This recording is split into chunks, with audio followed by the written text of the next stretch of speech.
This is San Francisco, urban capital of the ultra-rich and the ultra-poor. Home to over 5,000 people worth $30 million or more, it continues to disregard a demographic of about 7,000 that can't even afford basic necessities.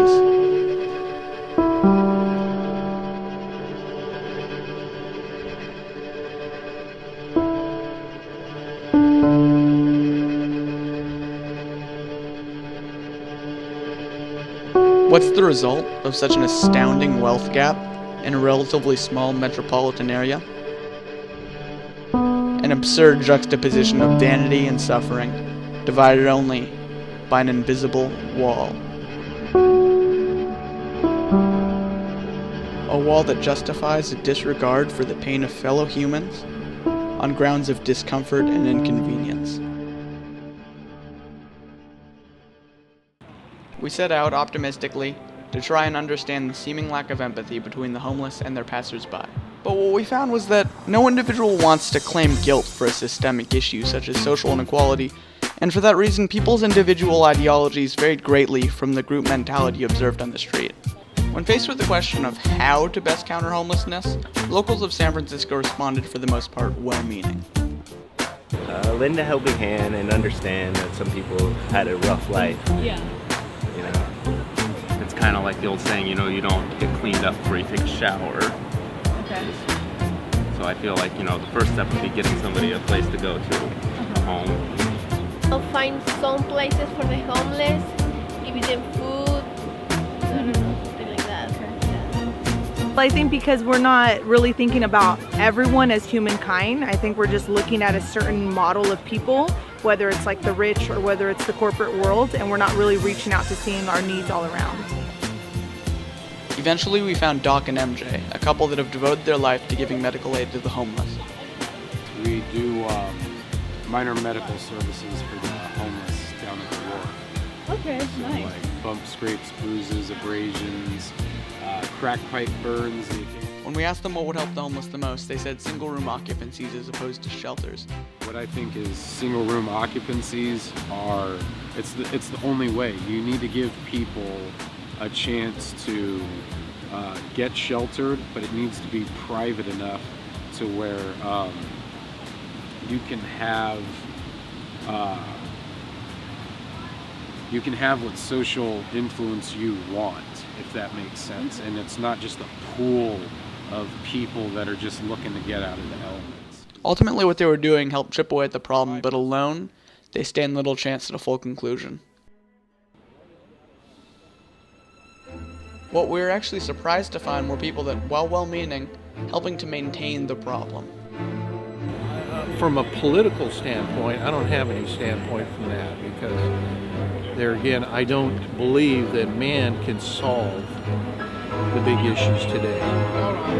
So I put my hope and trust in the Bible and in God, who is the creator of all things, that he can in his due time put an end to the problems today. Ironically enough, this religious fanatic is not completely incorrect, in that local government legislation has proven essentially useless. In 2004, then Mayor of San Francisco Gavin Newsom pledged that within a decade he'd eradicate the problem of homelessness, and subsequently released San Francisco's 10-year plan to end chronic homelessness. Today, $1.5 billion later, the homeless population of San Francisco has essentially remained the same. While it's easy for a clearly well-off preacher to recite lines of scripture in firm affirmation of his own beliefs, or even any middle-class citizen to become overconsumed with their own life to the point of perceived entitlement, it's a much different story for those who are homeless. They don't have that luxury. While trying to understand the living conditions of the homeless, we met Michael, a college graduate that used to do web development and graphic design. Brandishing a sign saying "This could be you," he purposefully emphasizes the universal relatability of all humans. When we asked him how he became homeless, his story was nothing drastic, nothing that couldn't have happened to any of us. Just a combination of things, I think.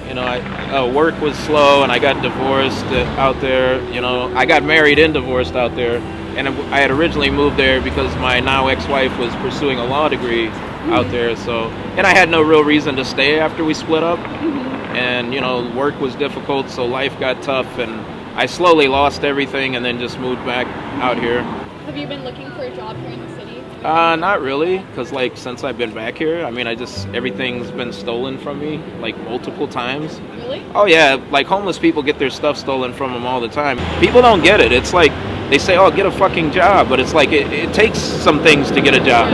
And when you're fighting to eat, you've had your property stolen from you, because I used to have a passport, college ID, driver's license, social security card, and birth certificate, and all those things have been stolen. So Michael now finds himself at a point at which he's lacking the resources to get out of his position, for which he says government programs can do little to help.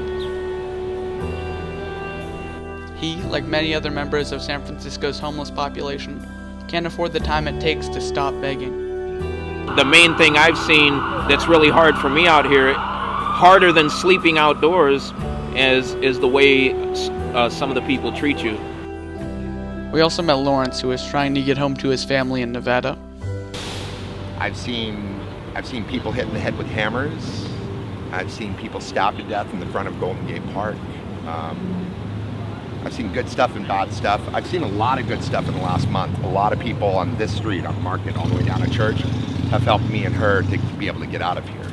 And a young couple that got stranded here while hitchhiking to Oregon. Where are we all gonna be when all this shit crumbles to shit?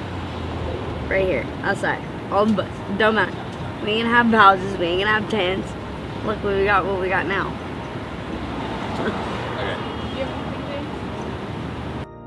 Essentially, she's right.